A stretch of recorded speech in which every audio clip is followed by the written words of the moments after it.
मैं हरप्रीत सिंह खास जानकारी लेके तुहाडे सामने एक बार फिर तो हाजिर होए हां। केंद्र सरकार वालों जिहड़ा लिखत दे विच प्रस्ताव भेजिया कि किसान जथेबंदियां नूं और यह कहा जा रहा है कि इस प्रस्ताव नूं मान लो वो चीज़ां सारियां शामिल कर दित्तियां गईयां ने जिन्हां दी तुसीं मंग कीती सी, जो अमेंडमेंट्स की मंग कीती सी वो सारियां चीज़ां असीं शामिल कर दित्तियां ने। हुण वड्डी गल यह है कि की है इन्हां प्रस्तावां दे विच की कुछ नवां भी है कि ਜਿਹੜੇ ਕਿਸਾਨਾਂ ਨੂੰ ਵਾਰ-ਵਾਰ ਸਰਕਾਰ ਹੀ ਕਹ ਰਹੀ ਸੀ ਤੁਸੀਂ ਸਮਝ ਨਹੀਂ ਰਹੇ, ਅਸੀਂ ਅਮੈਂਡਮੈਂਟ ਕਰਨ ਨੂੰ ਤਿਆਰ ਹਾਂ, ਇਹ ਕਾਨੂੰਨ ਬੜੇ ਵਧੀਆ ਨੇ। ਕੀ ਡਿਮਾਂਡ ਸੀ ਕਿਸਾਨਾਂ ਦੀ ਤੇ ਸਰਕਾਰ ਨੇ ਪ੍ਰਸਤਾਵ ਕੀ ਦਿੱਤਾ ਇਹ ਤੁਹਾਨੂੰ ਦੱਸਣ ਦੇ ਲਈ ਐਕਸਕਲੂਸਿਵ ਜਾਣਕਾਰੀ ਤੁਹਾਨੂੰ ਦੇਵਾਂਗੇ। ਇਹ 8 ਪੇਜ ਦਾ ਸਾਡੇ ਕੋਲ ਪ੍ਰਸਤਾਵ ਪਹੁੰਚ ਗਿਆ। ਹਲੇ ਕਿਸਾਨ ਜਥੇਬੰਦੀਆਂ ਦੇ ਕੋਲ ਹੁਣੇ-ਹੁਣੇ ਪ੍ਰਸਤਾਵ ਪਹੁੰਚਿਆ। ਉਹ ਕਹਿੰਦੇ ਨੇ ਅਸੀਂ ਪੂਰਾ ਪੜਾਂਗੇ, ਸਮਝਾਂਗੇ, ਫਿਰ ਤੁਹਾਨੂੰ ਦੱਸਾਂਗੇ। ਇਹ ਪ੍ਰਸਤਾਵ ਤੁਹਾਨੂੰ ਦੱਸਦੇ ਹਾਂ कि मुद्दा की है, प्रस्ताव की है। एक एक जानकारी तुसी पीटीसी न्यूज़ के जरिए ये 8 पेजां दी तुहानूं पूरी जानकारी दसदे हां कि केंद्र सरकार के सामने मुद्दे किहड़े-किहड़े रखे गए सी, प्रस्ताव की रखा गया। आ जाओ हुण तुहानूं एक एक करके सारियां चीज़ां दसदे हां। सब तो वड्डा मुद्दा जिहड़ा कहा जा रहा सीगा कि जिहड़ा ये खेती सैक्टर हैगा ये मुद्दा जिहड़ा स्टेट का मुद्दा हैगा, ये सेंटर का मुद्दा नहीं हैगा। इसनूं सेंटर अपने अंदर क्यों लै रहा है? ये स्टेट सबजैक्ट है, इसनूं सिर्फ ते सिर्फ स्टेट सबजैक्ट रहण दिता जावे। केंद्र सरकार की कहती है? सब तो पहला कहती है कि मुद्दा की है। मुद्दा कहते हैं कृषि सुधार कानूनों की संवैधानिक विधता के संबंध में। इहदे विच ये कहते हैं कि ये जिहड़ा तुसीं साडे ते इल्जाम ला रहे हो कि स्टेट सबजैक्ट है, तो उन्होंने सारियां धरावां गणाईयां ने भी आ धरावां ने जिन्हां दे अंदर असीं ये सारा कुछ काम कीता है। अंत दे विच ओह लिखदे ने कि यह जिहड़ा अधिनियम लिआंदा ते इस तो पहलां जिहड़े अध्यादेश लिआंदे गए ने वो सरकार वालों समुचित विधिक परामर्श प्राप्त किया गया है। मतलब पूरी कानूनी वैधता चैक की गई है, उस तो बाद ही असीं कानून लैके आए हैं। सानू पता है कि यह स्टेट सबजैक्ट है, पर यह धरावां ने जिहड़ियां इन्हां ने धरावां लिखियां ने कि आ 2020 संविधान की अनुसूची 33 विधान की सूची 33 उहदे विच इन्हां ने तमाम जानकारी लिखी है कि ये जिहड़े कानून के दायरे के अंदर आंदा है, इस करके असीं इहनूं लिया। ये पहला जिहड़ा मुद्दा चुक्या सीगा इहदा जवाब उन्होंने दिता है। हुण ये किसान चंगे तरीके नाल इहदा जवाब दे सकणगे कि जिहड़ा इन्हां ने प्रस्ताव भेजिया या जिहड़ा जवाब दिता है वो कितना कुछ सही है। हुण सब तो वड्डी गल एक अहम मुद्दा सी कि किसान दी जमीन है जिहड़ी वो कुर्क हो सकती है। ये इन्हां ने पहला मुद्दा लिखिया किसान दी जमीन कुरकी हो सकेगी। एक किसानां नूं सीगा कि ये शायद कुरक हो सकती है, इस करके इनू इत्थे पाया गया। फिर उन्होंने लिखा एक एक करके ये सारियां चीज़ां दसियां कि कुरक क्यों नहीं हो सकती। अंत दे विच लिखदे ने, प्रस्ताव विच लिखदे ने, ये प्रस्ताव जिहड़ा हुण किसानों नूं दिता गया प्रावधान स्पष्ट है, फिर भी किसी प्रकार के स्पष्टीकरण की आवश्यकता हो तो उसे जारी किया जाएगा। मतलब इहदे च प्रस्ताव कोई नहीं है। सरकार हले भी अड़ी हुई है कि किसान की जमीन कुर्क नहीं होएगी। ये इन्होंने पॉइंट दसे हैं कि क्यों कुर्क नहीं होएगी। कृषि करार अधिनियम की धारा 15 के अंतर्गत यह स्पष्ट है कि किसान की भूमि के विरुद्ध किसी प्रकार की वसूली हेतु कुर्की नहीं की जाएगी। ये सरकार अपना तर्क दे रही है कि ये साडे तर्क ने। इस अधिनियम में किसान के ऊपर कोई पेनल्टी नहीं लग सकेगी, जबकि खरीदार व्यापारी के विरुद्ध बकाया राशि के 150% जुर्माना लगा सकता है। जहां व्यापारी करार के अंतर्गत फसल को पूरे मूल्य पर खरीदने के लिए बाध्य है, वहीं किसान पर कोई बंधन नहीं है।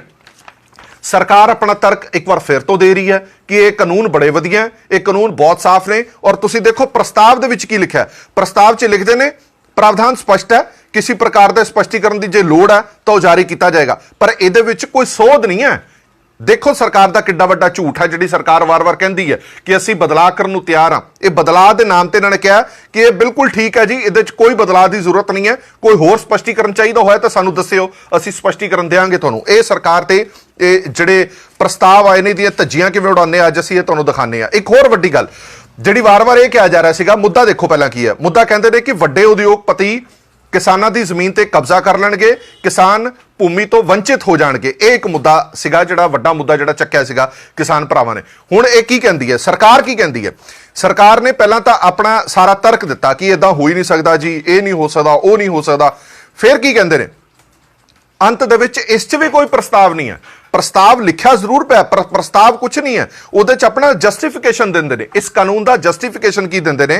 वो कहंदे ने प्रावधान पूर्व से ही स्पष्ट है। मतलब ये जिहड़ा बिल है ये पहले ही स्पष्ट कर दिता गया, फिर दोबारा स्पष्ट कर दिंदे आ। किसान की जमीन ते बनाई जाने वाली संरचना, मतलब कुछ भी जे कोई बनाया जाता है, कोई फसल उगाई जाती है, कोई उत्थे फैक्ट्री लाई जाती है या कारखाना लाया जाता है या कुछ भी बनाया जाता है, तो उस उत्ते बनाने वाले स्पॉन्सर मतलब खरीदार इस ते किसी भी तरह का लोन नहीं लै सकता। जेकर ਲੋਨ ਲੈਂਦਾ ਤਾਂ ਉਹਦੇ ਤੇ ਕਾਨੂੰਨੀ ਕਾਰਵਾਈ ਹੋ ਸਕਦੀ ਹੈ।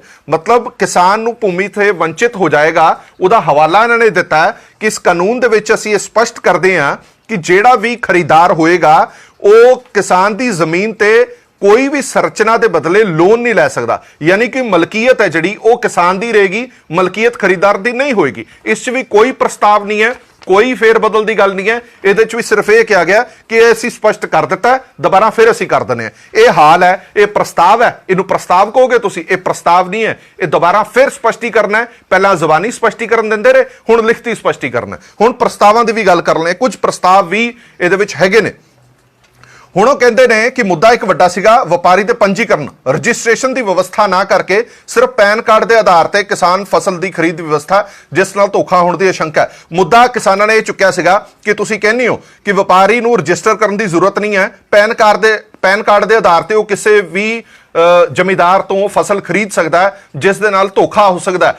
ਪੈਨ ਕਾਰਡ ਅੱਜ ਹਰ ਤੀਜਾ ਬੰਦਾ ਕਿਸੇ ਵੀ ਤਰੀਕੇ ਨਾਲ ਬਣਾ ਸਕਦਾ ਹੈ। ਕੱਲ ਨੂੰ ਪੈਨ ਕਾਰਡ ਬਣਾ ਕੇ ਸਾਡੇ ਤੋਂ ਫਸਲ ਖਰੀਦ ਲਵੇ, ਮੁੜ ਕੇ ਫਰਾਰ ਹੋ ਜੇ ਤਾਂ ਫਿਰ ਅਸੀਂ ਕਿਹਨੂੰ ਫੜਾਂਗੇ? ਇਸ ਦਾ ਉਹਨਾਂ ਨੇ ਪਹਿਲਾਂ ਤਾਂ ਸਪਸ਼ਟੀਕਰਨ ਦਿੰਦੇ ਰਹੇ ਆਪਣਾ ਕਿ ਨਹੀਂ ਇਦਾਂ ਨਹੀਂ ਹੋ ਸਕਦਾ, ਇਦਾਂ ਨਹੀਂ ਹੋ ਸਕਦਾ। ਫਿਰ ਵੀ ਇਹਨਾਂ ਨੇ ਹੁਣ ਪ੍ਰਸਤਾਵ ਇਸ ਕਾਨੂੰਨ ਦੇ ਵਿੱਚ ਪ੍ਰस्ताव रखा है। वो प्रस्ताव की कहता है, उठाई गई शंका के समाधान हेतु राज्य सरकारों को इस प्रकार के पंजीकरण के लिए नियम बनाने की शक्ति प्रदान की जा सकती है, जिसमें स्थानीय परिस्थितियों के अनुसार राज्य सरकारें किसानों के हित में नियम बना सके। कहते हैं कि ਜਿਹੜੀ ਤੁਸੀਂ ਇਹ ਸ਼ੰਕਾ ਜ਼ਾਹਰ ਕੀਤੀ ਹੈ ਉਹਨੂੰ ਦੂਰ ਕਰਨ ਦੇ ਲਈ ਅਸੀਂ ਸੂਬਾ ਸਰਕਾਰਾਂ ਨੂੰ ਇਹ ਪਾਵਰ ਦੇ ਸਕਦੇ ਹਾਂ, ਇਹ ਸ਼ਕਤੀ ਦੇ ਸਕਦੇ ਹਾਂ ਕਿ ਜਿਹੜੇ ਖਰੀਦਾਰ ਨੇ ਉਹਨਾਂ ਦੀ ਰਜਿਸਟ੍ਰੇਸ਼ਨ ਹੋਏ ਔਰ ਉਹ ਰਜਿਸਟ੍ਰੇਸ਼ਨ ਆਪਣੇ ਤਰੀਕੇ ਨਾਲ ਤੁਸੀਂ ਬਣਾ ਸਕਦੇ ਹੋ ਕਿ ਕਿੱਦਾਂ ਦੀ ਰਜਿਸਟ੍ਰੇਸ਼ਨ ਹੋ ਸਕਦੀ ਹੈ ਤਾਂ ਜੋ ਕਿਸਾਨਾਂ ਦੇ ਨਾਲ ਕੋਈ ਧੋਖਾ ਨਾ ਹੋਵੇ। ਇਹ ਇੱਕ ਪਹਿਲਾ ਪ੍ਰਸਤਾਵ ਇਹਨਾਂ ਨੇ ਰੱਖਿਆ ਕਿ ਇਹ ਪ੍ਰਸਤਾਵ ਕੀਤਾ ਜਾ ਸਕਦਾ। ਤੁਹਾਨੂੰ ਇੱਕ ਇੱਕ ਕਰਕੇ ਸਾਰੇ ਪ੍ਰਸਤਾਵ ਦੱਸਦੇ ਹਾਂ। ਹੁਣ ਇਹ ਕਹਿੰਦੇ ਨੇ ਹਾਂ ਇਹ ਇੱਕ ਵੱਡਾ ਸੀਗਾ, कृषि करारनामे ਦੇ ਵਿੱਚ ਪੰਜੀਕਰਨ ਦੀ ਵਿਵਸਥਾ ਨਹੀਂ ਹੈ। मतलब ਖੇਤੀਬਾੜੀ ਦਾ ਕੋਈ करारनामा ਹੋਏਗਾ ਤਾਂ ਉਹਦੇ ਰਜਿਸਟ੍ਰੇਸ਼ਨ ਦੀ ਕੋਈ ਵਿਵਸਥਾ ਨਹੀਂ ਹੈ। ਫਿਰ ਇਹ ਅਸੀਂ ਕਿਵੇਂ ਕਰਾਂਗੇ ਕਿ ਜੇਕਰ ਕੋਈ ਰਜਿਸਟ੍ਰੇਸ਼ਨ ਹੈ ਹੀ ਨਹੀਂ ਹੈ ਤਾਂ ਸਾਡੇ ਨਾਲ ਫਰਾਡ ਦੇ ਬੜੇ ਵੱਡੇ ਚਾਂਸਸ ਨੇ ਕਿ ਫਰਾਡ ਹੋ ਸਕਦਾ। ਉਹਦੇ ਵਿੱਚ ਵੀ ਇਹ ਪਹਿਲਾਂ ਆਪਣਾ ਦੱਸਦੇ ਰਹੇ ਕਿ ਨਹੀਂ ਜੀ ਇਦਾਂ ਨਹੀਂ ਹੋ ਸਕਦਾ, ਇਦਾਂ ਨਹੀਂ ਹੋ ਸਕਦਾ। ਅੰਤ ਦੇ ਵਿੱਚ ਇਹਨਾਂ ਨੇ ਇੱਕ ਪ੍ਰਸਤਾਵ ਲਿਖਿਆ, कहते ने जब तक राज्य सरकारें रजिस्ट्रेशन की व्यवस्था नहीं बनाती तब तक सभी लिखित करारों की एक प्रतिलिपि मतलब एक कॉपी करार करके हस्ताक्षर होने के 30 दिन के भीतर संबंधित एसडीएम के कार्यालय में उपलब्ध कराने हेतु उपयुक्त व्यवस्था की जाएगी। जब तक सूबा सरकारां रजिस्ट्रेशन का कोई फार्मूला नहीं बना लैंदियां तब तक किसान ते व्यापारी दी आपसी लिखत दे विच एक करारनामा होएगा। वो करारनामा जिहड़ा वो एसडीएम दे कोल होएगा। जेकर किसी तरह का कोई फ्रॉड किया जाता है तो वो कार्रवाई हो सकती है। इत्थे भी उन्होंने कहा कि राज्य सरकारां नूं सूबा सरकारां नूं असीं शक्ति दे दांगे कि तुसी रजिस्ट्रेशन करो। जब तक रजिस्ट्रेशन नहीं हो पाती, क्योंकि तुरंत प्रभाव नाल इन्होंने कानून तो लागू करते, जब तक रजिस्ट्रेशन तुसी नहीं करा पाते तब तक एक करार कर लो। वो कॉपी है जिहड़ी एसडीएम कोल होएगी, खरीदार दी भी किसान दे भी दोनों दे साइन होणगे, उसकी कॉपी जिहड़ी वो एसडीएम कोल रहेगी। ये किदां दे प्रस्ताव ने समझ तो बाहर है। इहदे विच किसानां दे हित हकूक जिहड़े ने वो कित्थे सेफ हुंदे ने, एक वड्डा सवाल जरूर है। जिहड़ा सब तो वड्डा एक होर मुद्दा सीगा, बिजली संशोधन विधेयक 2020 को समाप्त किया जाए। किसानों ने मांग की सी कि जिहड़ा बिल तुसीं लिआउण वाले हो 2020 ਨੂੰ ਉਹਨੂੰ ਖਤਮ ਕੀਤਾ ਜਾਵੇ। ਪਹਿਲਾਂ ਤਾਂ ਇਹ ਕਹਿੰਦੇ ਨੇ ਕਿ ਅਸੀਂ ਹਲੇ ਉਹ ਲੈ ਕੇ ਨਹੀਂ ਆਏ, ਅਸੀਂ ਚਰਚਾ हेतु ਰੱਖਿਆ ਹੋਇਆ, ਹਲੇ ਅਸੀਂ ਚਰਚਾ ਕਰ ਰਹੇ ਹਾਂ ਉਸ ਦੇ ਵਿੱਚ। ਇਹ ਕਹਿੰਦੇ ਨੇ ਕਿ ਹਲੇ ਅਸੀਂ ਲਿਆਉਣ ਦਾ ਕੋਈ ਵਿਚਾਰ ਕੀਤਾ ਨਹੀਂ। ਅੰਤ ਦੇ ਵਿੱਚ ਪ੍ਰਸਤਾਵ ਕੀ ਕਹਿੰਦਾ है कि किसानों की विद्युत बिल भुगतान की वर्तमान व्यवस्था में कोई परिवर्तन नहीं होगा। ये ਅਸੀਂ ਲਿਖਤ ਚ ਦੇਣ ਨੂੰ ਤਿਆਰ ਹਾਂ। ਇਹ ਮੈਂ ਤੁਹਾਨੂੰ ਸਮਝਾਣਾ ਹੈ ਕੀ ਮਤਲਬ ਹੈ ਇਹਦਾ। मतलब यह है किसान कहते ਸੀਗੇ ਇਹ ਜਿਹੜਾ ਕਾਨੂੰਨ ਲਿਆਂਦਾ ਜਾ ਰਿਹਾ ਸੀ, ਇਸ ਕਾਨੂੰਨ ਦੇ ਵਿੱਚ ਵਿਵਸਥਾ ਸੀ ਕਿ ਮੁਫਤ ਬਿਜਲੀ ਦੀ ਜਿਹੜੀ ਵਿਵਸਥਾ ਉਸ ਨੂੰ ਖਤਮ ਕੀਤਾ ਜਾਵੇ। ਕਿਸਾਨ ਭਾਈਚਾਰੇ ਨੂੰ ਜਿਹੜੀ ਮੁਫਤ ਬਿਜਲੀ ਮਿਲ ਰਹੀ ਹੈ ਉਹ ਖਤਮ ਕਰੋ। ਜਿਹੜੀ ਸਬਸਿਡੀ ਹੈ ਉਹ ਕਿਸਾਨ ਭਾਈਚਾਰੇ ਦੇ ਖਾਤੇ 'ਚ ਪਾਈ ਜਾਵੇ। ਬਿੱਲ ਲਾਓ ਪਰ ਤੁਸੀਂ ਸਬਸਿਡੀ ਉਹਨਾਂ ਦੇ ਖਾਤਿਆਂ 'ਚ ਪਾਓ ਤਾਂ ਜੋ ਉਹ ਪੈਸੇ ਨੇ ਜਿਹੜੇ ਉਹ ਬਿੱਲ ਦੇ ਰੂਪ ਦੇ ਵਿੱਚ ਭੁਗਤਾਨ ਕਰਨ। ਪਰ ਜਿਹੜੀ ਮੁਫਤ ਵਿੱਚ ਜਿਹੜੀ ਬਿਜਲੀ ਦਿੱਤੀ ਜਾ ਰਹੀ ਹੈ ਉਸ ਨੂੰ ਬੰਦ ਕਰਨਾ ਪਏਗਾ। ਇਹਨਾਂ ਨੇ ਇਸ ਦਾ ਵਿਰੋਧ ਕੀਤਾ ਸੀ ਵੀ ਇਹ ਨਹੀਂ ਹੋਣਾ ਚਾਹੀਦਾ। ਹੁਣ ਸਰਕਾਰ ਕੀ ਕਹਿੰਦੀ ਹੈ, ਸਾਡਾ ਇਹ ਪ੍ਰਸਤਾਵ ਹੈ कि मुफ्त बिजली जिवें मिल रही सी उवें मिलती रहे, सानू कोई दिक्कत नहीं है। सबसिडी वाला फार्मूला इत्थे फ्लॉप कर दिता है, असीं इस नूं बंद कर दिंदे हां। ये एक वड्डा प्रस्ताव मन्निया जा सकता है। पर गल तां ये हो रही है कि प्रस्ताव चाहिए किनूं ने? किसान भाईचारा कह रहा है प्रस्ताव तां सानू चाहिए नहीं, असीं तां ये सारे बिल ने जिहड़े कैंसल कराने ने। इहदे विच इन्हां नूं किसानां नूं ये जरूर कहा गया कि असीं ਜੋ ਤੁਹਾਡਾ ਹੁਣ ਚੱਲ ਰਿਹਾ ਜਿਹੜੀ ਤੁਹਾਨੂੰ ਬਿਜਲੀ ਹਲੇ ਵੀ ਮੁਫਤ ਮਿਲਦੀ ਉਹ ਮਿਲਦੀ ਰਵੇ, ਪਰ ਇਹ ਕਾਨੂੰਨ ਅਸੀਂ ਲੈ ਕੇ ਆਵਾਂਗੇ। ਕਾਨੂੰਨ ਰੱਦ ਕਰਨ ਦੀ ਗੱਲ ਨਹੀਂ ਕੀਤੀ ਗਈ, ਪ੍ਰਸਤਾਵ ਦੀ ਗੱਲ ਹੈ ਸਿਰਫ। ਅੱਗੇ ਆ ਜਾਓ, ਇੱਕ ਹੋਰ ਦਿਖਾਣੇ ਆ, ਇੱਕ ਵੱਡੀ ਖਬਰ ਹੋਰ ਹੈ। मुद्दा कहते हैं आशंका है कि मंडी समितियों द्वारा स्थापित मंडियां कमजोर होंगी और किसान निजी मंडियों के चुंगल में फंस जाएगा। यह सब तो बड़ा इशू रहा है कि किसान कहता सीगा कि जदों तुसी मंडियां दे बाहर मंडियां स्थापित कर दोगे तो जिहड़ियां स्थापित मंडियां ने वो खत्म हो जाणगियां, असी चुंगल च फस जांगे निजी मंडियां दे। क्योंकि किसान लगातार ये कहता रहा जदों निजी मंडियां आणगियां सानू 200-500 रुपया फालतू देणगियां। हौली हौली जिहड़ियां स्थापित मंडियां ने जिन्हां नूं आपां सरकारी मंडियां भी कह सकते हैं, वो अपनी मौत आप मर जाएगियां, वो उन्होंने होंद खत्म हो जाएगी। हुण तुसीं ये लाओ, ये दो दुकानां ने, एक दुकान लगातार चल रही है, एक दुकान दे कोल गाहक नहीं आ रहा। ये नवीं मंडी है जिहड़ी प्राइवेट मंडी है, ये सरकारी मंडी है जिहड़ी पुरानी मंडी है। जदों प्राइवेट मंडी वाला 200-500 रुपए फालतू किसान नूं देगा, सरकारी मंडी दे विच जदों कोई नहीं जाएगा तो हौली हौली करके ये वाली सरकारी मंडी है ये दम तोड़ जाएगी, इन्हां दी होंद खत्म हो जाएगी।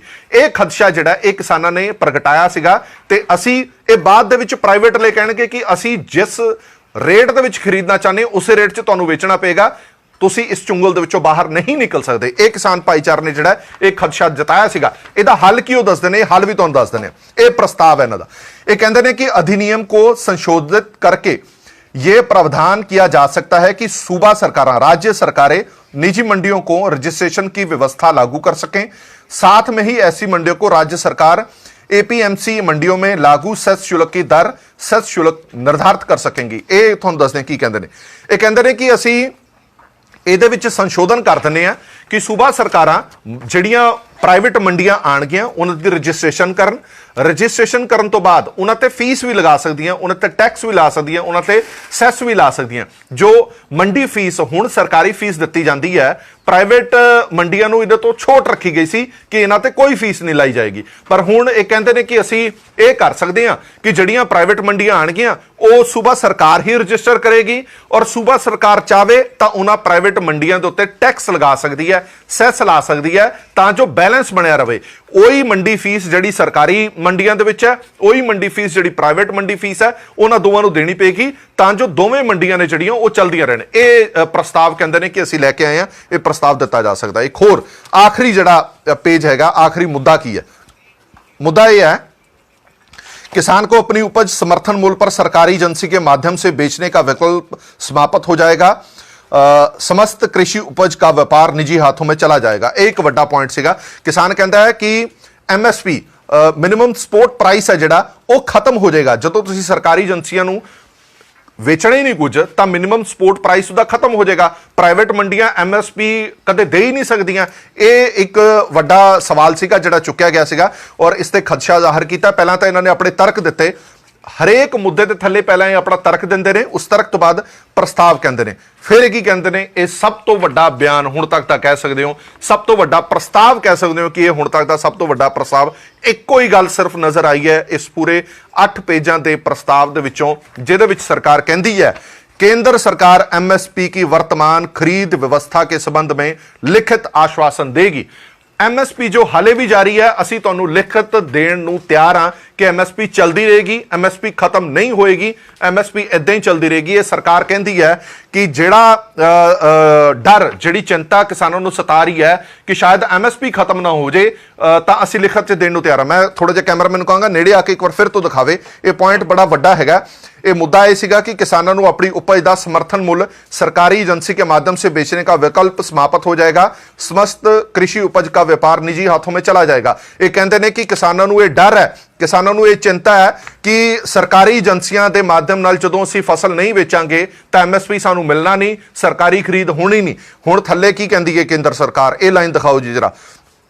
केंद्र सरकार द्वारा MSP की वर्तमान खरीद व्यवस्था के संबंध में लिखित आश्वासन देगी। केंद्र सरकार तुहानू लिख के देण नू तैयार है कि असी MSP दे नाल खरीदे रहांगे। ये 8 ਪੇਜ ਨੇ ਜਿਹੜੇ ਇਹ ਪ੍ਰਸਤਾਵ ਦੇ ਨਾਮ ਤੇ ਸਰਕਾਰ ਨੇ ਭੇਜੇ ਨੇ, ਜਿਨ੍ਹਾਂ ਦੇ ਵਿੱਚੋਂ ਸਿਰਫ ਤੇ ਸਿਰਫ ਸਾਡੀ ਸਮਝ ਜਿਹੜੀ ਇਹ ਕਹਿੰਦੀ ਹੈ, ਜੋ ਅਸੀਂ ਪੜ੍ਹਿਆ, ਜੋ ਅਸੀਂ ਦੇਖਿਆ, ਚੰਗੀ ਤਰ੍ਹਾਂ ਵਾਚਿਆ, ਕਿਉਂਕਿ ਇੱਕ ਉਮਰ ਹੋ ਗਈ ਹੈ ਸਾਨੂੰ ਵੀ ਇਹਨਾਂ ਦੇ ਮੁੱਦਿਆਂ ਤੇ ਚਰਚਾ ਕਰਦੇ ਹੋਏ। ਇਹਨਾਂ ਮੁੱਦਿਆਂ ਦਾ ਜਿਹੜਾ ਪ੍ਰਸਤਾਵ ਆਇਆ, ਸਿਰਫ 2 ਤੋਂ 3 ਪ੍ਰਸਤਾਵ ਨੇ ਜਿਨ੍ਹਾਂ ਦੇ ਵਿੱਚ ਇਹ ਕਹਿ ਰਹੇ ਨੇ ਕਿ ਅਸੀਂ ਬਦਲਾਅ ਕਰਾਂਗੇ। ਬਾਕੀ ਸਿਰਫ ਤੇ ਸਿਰਫ ਆਪਣਾ ਸਪਸ਼ਟੀਕਰਨ ਦਿੱਤਾ ਹੈ। ਇੱਕ ਵਾਰ ਫਿਰ ਤੋਂ ਇਹ ਦੁਹਰਾਉਣ ਦੀ ਕੋਸ਼ਿਸ਼ ਕੀਤੀ ਹੈ, ਇਹ ਕਾਨੂੰਨ ਬੜੇ ਵਧੀਆ, ਇਹ ਕਾਨੂੰਨ ਕਿਸਾਨਾਂ ਦੇ ਹੱਕ ਹਕੂਕ ਦੇ ਵਿੱਚ ਨੇ, ਇਹ ਕਿਸਾਨਾਂ ਨੂੰ ਮੰਨ ਲੈਣੇ ਚਾਹੀਦੇ ਨੇ। ਇਸ ਨੂੰ ਤੁਸੀਂ ਪ੍ਰਸਤਾਵ ਨਹੀਂ ਕਹਿ ਸਕਦੇ, ਇਸ ਨੂੰ ਇਹ ਕਹਿ ਸਕਦੇ ਹੋ ਕਿ ਇਹ ਲਿਖਤ ਸਪਸ਼ਟੀਕਰਨ ਸਰਕਾਰ ਨੇ ਦਿੱਤਾ ਹੈ। ਉਹੀ ਗੱਲਾਂ ਵਾਰ-ਵਾਰ ਦੁਹਰਾਈਆਂ ਨੇ ਜਿਹੜੀਆਂ ਲਗਾਤਾਰ ਕਿਸਾਨਾਂ ਦੇ ਸਾਹਮਣੇ ਵੀ ਦੁਹਰਾਉਂਦੇ ਰਹੇ ਨੇ, ਟੀਵੀ ਚੈਨਲਾਂ ਤੇ ਵੀ ਦੁਹਰਾਉਂਦੇ ਰਹੇ ਨੇ, ਆਪਣੀਆਂ ਪ੍ਰੈਸ ਕਾਨਫਰੰਸਾਂ 'ਚ ਵੀ ਦੁਹਰਾਉਂਦੇ ਰਹੇ ਨੇ ਕਿ ਇਹ ਜਿਹੜੇ ਜੀ ਬਿੱਲ ਬਹੁਤ ਵਧੀਆ, ਇਹਦੇ 'ਚ ਕੋਈ ਸੰਸ਼ੋਧਨ ਕਰਨ ਦੀ ਜ਼ਰੂਰਤ ਨਹੀਂ ਹੈ। 2-3 ਸੰਸ਼ੋਧਨ ਦੇ ਇਹਨਾਂ ਨੇ ਗੱਲ ਕੀਤੀ ਹੈ, MSP ਦੀ ਗੱਲ ਕੀਤੀ ਹੈ, ਬਿਜਲੀ ਬਿੱਲਾਂ ਦੀ ਗੱਲ ਕੀਤੀ ਹੈ, ਜਾਂ 1-2 ਹੋਰ ਛੋਟੀਆਂ-ਛੋਟੀਆਂ ਗੱਲਾਂ ਨੇ ਜਿਹੜੀਆਂ ਉਹਦੀ ਗੱਲ ਕੀਤੀ ਹੈ, ਮੰਡੀ ਫੀਸ ਲਗਾਉਣ ਦੀ ਗੱਲ ਕੀਤੀ ਹੈ, ਰਜਿਸਟ੍ਰੇਸ਼ਨ ਦੀ ਗੱਲ ਕੀਤੀ ਹੈ। ਇਸ ਤੋਂ ਇਲਾਵਾ ਇਹਦੇ ਵਿੱਚ ਖਾਸ ਕੁਝ ਲੱਗਦਾ ਨਹੀਂ। ਹਲੇ ਕਿਸਾਨਾਂ ਦੀ ਮੀਟਿੰਗ ਜਾਰੀ ਹੈ, ਕਿਸਾਨ ਬੜੇ ਸਮਝਦਾਰ ਨੇ, ਬੜੇ ਸਿਆਣੇ ਨੇ, ਉਹ ਇਸ ਨੂੰ ਚੰਗੀ ਤਰ੍ਹਾਂ ਘੋਖਣਗੇ, ਵਾਚਣਗੇ, ਉਸ ਤੋਂ ਬਾਅਦ ਇਹ ਤੈਅ ਕਰਨਗੇ ਕਿ ਇਸ ਪ੍ਰਸਤਾਵ ਦਾ ਕਰਨਾ ਕੀ ਹੈ। ਕਿਉਂਕਿ ਕਿਸਾਨ ਭਾਈਚਾਰਾ ਪਹਿਲਾਂ ਕਹਿ ਗਿਆ ਸਾਨੂੰ ਇਹਨਾਂ ਪ੍ਰਸਤਾਵਾਂ ਦੀ ਜ਼ਰੂਰਤ ਨਹੀਂ ਹੈ, ਅਸੀਂ ਤਾਂ ਇਹ ਬਿੱਲ ਵਾਪਸ ਕਰਾਉਣ ਆਏ ਹਾਂ, ਇਹ ਕਾਨੂੰਨ ਵਾਪਸ ਲਓ, ਇਸ ਤੋਂ ਇਲਾਵਾ ਅਸੀਂ ਹੋਰ ਕੁਝ ਨਹੀਂ ਮੰਗਦੇ। ਦੇਸ਼ ਦੁਨੀਆ ਦੀ ਬਾਕੀ ਖਬਰਾਂ ਲਈ ਇੱਕ ਹੋਰ ਜਾਣਕਾਰੀ ਵੱਧ ਤੋਂ ਵੱਧ ਇਹ ਸ਼ੇਅਰ ਕਰੋ ਤਾਂ ਜੋ ਲੋਕਾਂ ਤੱਕ ਇਹ ਗੱਲ ਪਹੁੰਚ ਸਕੇ ਕਿ ਪ੍ਰਸਤਾਵ ਹੈ ਕੀ ਹੈ। ਸਰਕਾਰ ਜਿਹੜੀ ਵਾਰ-ਵਾਰ, ਕਿਉਂਕਿ ਇਹ ਯਕੀਨਨ ਤੌਰ ਤੇ ਤੁਹਾਨੂੰ ਕਹਿ ਰਹੇ ਹਾਂ ਕਿ ਸਰਕਾਰ ਹੁਣ ਬੜੇ ਦਮਗਜੇ ਮਾਰੇਗੀ ਕਿ ਦੇਖੋ ਜੀ ਅਸੀਂ ਤਾਂ ਲਿਖਤ 'ਚ ਪ੍ਰਸਤਾਵ ਭੇਜਿਆ, ਅਸੀਂ ਸਾਰਾ ਕੁਝ ਬਦਲ ਦਿੱਤਾ, ਅਸੀਂ ਸਭ ਕੁਝ ਚੇਂਜ ਕਰ ਦਿੱਤਾ। ਇਹ ਚੇਂਜ ਕੀਤਾ ਇਹਨਾਂ ਨੇ, ਇਹ ਵੱਧ ਤੋਂ ਵੱਧ ਲੋਕਾਂ ਤੱਕ ਪਹੁੰਚੇ ਤਾਂ ਜੋ ਸਰਕਾਰ ਦੀ ਵੀ ਸੱਚਾਈ ਪਤਾ ਲੱਗ ਸਕੇ ਕਿ ਕੀ ਇਹਨਾਂ ਨੇ ਪ੍ਰਸਤਾਵ ਭੇਜੇ ਨੇ, ਕੀ ਇਹ ਬਦਲ ਚਾਹੁੰਦੇ ਨੇ, ਕੀ ਨਹੀਂ ਚਾਹੁੰਦੇ। ਹਰੇਕ ਮੁੱਦੇ ਦੇ ਥੱਲੇ ਪਹਿਲਾਂ ਆਪਣੇ ਤਰਕ ਦਿੰਦੇ ਨੇ, ਫਿਰ ਥੱਲੇ ਪ੍ਰਸਤਾਵ ਦੇ ਵਿੱਚ ਲਿਖਿਆ ਜਾਂਦਾ ਹੈ ਜੇ ਤਾਂ ਕੋਈ ਇੱਕਾ ਦੁੱਕਾ ਚੇਂਜਸ ਕਰਨੀਆਂ ਤਾਂ ਕਰਨੀਆਂ, ਨਹੀਂ ਤਾਂ ਇਹ ਕਹਿ ਦਿੰਦੇ ਨੇ ਜੀ ਇਹ ਬਿੱਲ ਬਹੁਤ ਵਧੀਆ, ਇਹਦੇ 'ਚ ਕਿਸੇ ਵੀ ਤਰ੍ਹਾਂ ਦੇ ਬਦਲਾਅ ਦੀ ਜ਼ਰੂਰਤ ਨਹੀਂ ਹੈ, ਤਾਂ ਜੋ ਲੋਕਾਂ ਨੂੰ ਸੱਚਾਈ ਪਤਾ ਲੱਗ ਸਕੇ। ਇਸੇ ਕਰਕੇ ਇਹਦੀ ਸਾਰੀ ਡਿਟੇਲ, ਇਹਦੀ ਘੋਖ ਹੈ ਤੁਹਾਡੇ ਤੱਕ ਲੈ ਕੇ ਆਏ ਹਾਂ।